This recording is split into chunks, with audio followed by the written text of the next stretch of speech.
个国内的疫情正严重的这个时阵，高雄有饭店的业者引进到国际资源，培育本地优秀的人才，而且为全体员工调关薪水5%。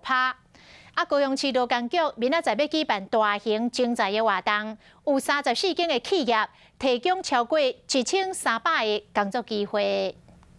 柜台人员无用登记 check in， 就算挂最暗，不过嘛是笑眯眯，互来遮游客起毛龙景仰。大人您好，您这边可以参考一下，就是这边的话有我们在地茶跟西式茶的部分，可以挑选一下想要喝什么茶。服务过程舒适甲舒适，高雄这间酒店为去年在月底开业个单，加薪水比例超过10%。转正职的第1个月就是被调薪水价，所以其实自己觉得就是很幸运，然后也很开心，值得就是在这边就是投资自己的人生。We really believe in hiring the right talent from the local market,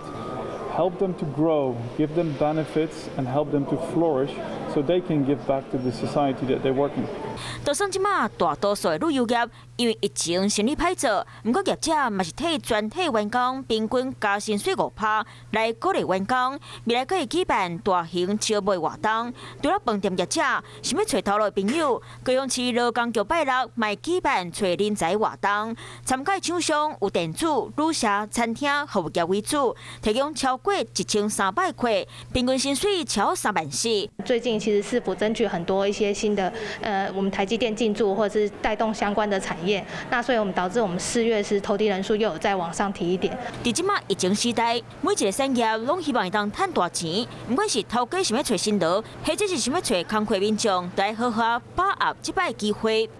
Hello， 大家好，我是品轩。想要跟我一起品味生活中的大小事吗？一定要赶快打开华视的 YouTube 频道，按赞订阅，并且开启小铃铛哦。